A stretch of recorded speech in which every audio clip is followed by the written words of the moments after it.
Trump's path to power mirrors Rome's darkest days. For 482 years, Rome was a democratic republic, more or less, but, largely a democratic republic, the world's second after, Greece 1,000 years earlier. And America has been a democratic republic, arguably, for 236 years. The end of the democratic phase of the Roman Republic, which was followed by several hundred years of tyranny, basically, and then the collapse of the empire itself. The end of the democratic phase of the Roman Empire was really brought about by a small group of very, very rich Roman citizens. Marcus Licinius Crassus was the leader of the band. He was the richest man in Rome, in the Roman Empire, the entire empire. Very, very wealthy. And he hated the fact that his taxes were paying for Rome's free bread for all policy. Remember bread and circus? Well, give people free bread, give them the Colosseum, and they won't revolt. Well, he didn't like that because it was being paid for with his tax dollars. So he and a few other rich guys, Gnaeus Pompeius Magnus was probably the most famous. He was called Pompey the Great, or Pompey the Great. They wanted to end the voice of the public in political decision making. And particularly they want to end free bread, paid for with their tax dollars. So they used their massive wealth to promote authoritarian populism and buy off legislators. It was the Senate, the Roman Senate, who'd be loyal to them. And this created a gridlock in the Roman Senate, which caused the Roman people to lose faith in their form of government. The Senate was no longer capable of getting anything done because the senators who were loyal to the billionaires, to the Roman billionaires, refused to go along with doing anything that would help the people. All they wanted to do was tax cuts for the billionaires in the Roman Senate. Now, I'm hypersimplifying, but you can read this in multiple analyses of the rise and fall of the Roman Empire. There were three primary elements that the Roman morbidly rich used to erode the power of Rome and replace it with sycophants loyal to them. The first was a polarization and elite gridlock.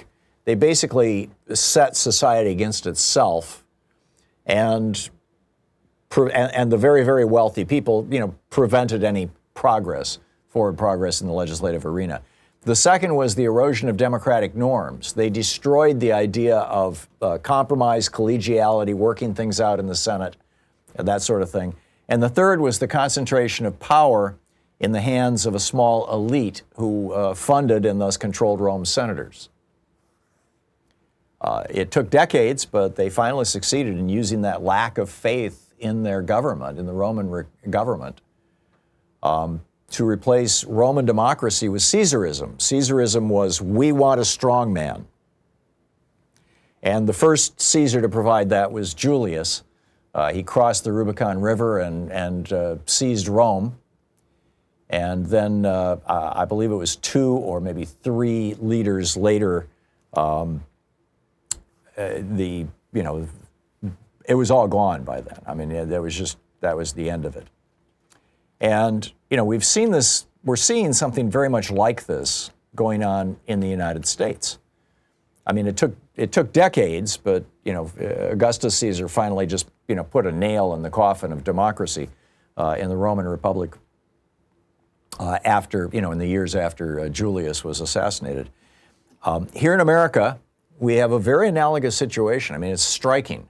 We have a small handful of very wealthy right-wing billionaires who, since the 1970s, have been funding gridlock, elite gridlock, using their tax dollars to being offended by the use of their tax dollars to support the American version of free bread, which is Medicare, Medicaid, Social Security, unemployment insurance, food stamps, quality free primary education, low-cost college, things like that. And they had their first major success in the 1990s. I mean, arguably, Ronald Reagan was their first success, but the big one was in the 1990s when Newt Gingrich became Speaker of the House of Representatives, because he began doing in the House of Representatives what had really never been done arguably since the 1850s. I think you could argue that there was an analogous period that led to the Civil War. But he began this whole process that was very similar to what we saw with the Roman Senate, leading in the years leading up to the rise of Julius Caesar, which was a new form of American politics based on political warfare, delegitimizing the American government and the programs of the New Deal and the Great Society, manipulation of the media, populist messaging, and using obstruction as a political strategy. Now, again, these are all things that are analogous to what was happening when basically the billionaires took over ancient Rome. And his efforts were amplified by media owned by billionaires, Fox so-called News and right-wing hate radio, always trash-talking the New Deal and the Great Society programs, calling for more tax cuts to defund the government and encouraging hatred of politicians in the political process.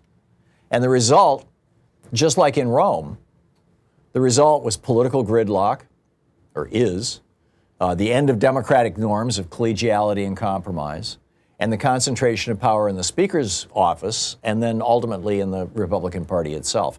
This has caused more than 75% of Americans to say that they no longer trust the American government. People have lost faith in our form of government because these billionaires funded this rise of these right-wing obstructionists. And I mean, there's this whole movement now to have a new American Caesar. I mean, literally, it started with a guy named Curtis Yarvin, but now Michael Anton, Charles Haywood, Kevin Roberts. There's a bunch of these guys who, sometimes explicitly calling for American Caesarism. In other words, a strongman government, sometimes implicitly calling for it. But here we are. Just like in the Roman Republic, America's morbidly rich and their business interests have funded efforts to denigrate popular government and its programs for decades, all just to serve their financial and political interests. Just like in the Roman Empire, the politicians funded by these elite right-wingers have crippled the ability of our government to meaningfully meet the need of anybody other than their patrons. Just like in the Roman government, Republic, this billionaire-funded gridlock has led our nation to widespread immiseration, homelessness, a breakdown of the social contract, accompanied by the eruption of militia groups and billionaire-funded astroturf movements. Just like in the Roman Republic, the seizure of government by rich men and its subsequent inability to meet the needs of the majority of its citizens has driven popular discontent, loss of trust, and calls for radical reform that includes an abandonment of democratic principles, the rule of law, and the embrace of a strong man like Caesar. And just like in the Roman Republic, that call for reform has been met by a strongman figure who claims that he alone can fix things and who demands total loyalty and subservience from elected officials and the institutions of the state, as we saw with the complete and utter humiliation of Joni Ernst day before yesterday. Trump has now crossed the Rubicon. He's going to be inaugurated, next Monday. He seized the government and is demanding Caesar-like pledges and performances of loyalty and fealty. And next week, we'll see how closely Trump and his Caesarist allies will follow this ancient roadmap to destroy democracy, with oligarchy first. And then, as I repeatedly tell you, I wrote a whole book about this, The Hidden History of American Oligarchy. Oligarchy is a transitional form of government. It never lasts because the people get pissed off that the oligarchs are stealing everything.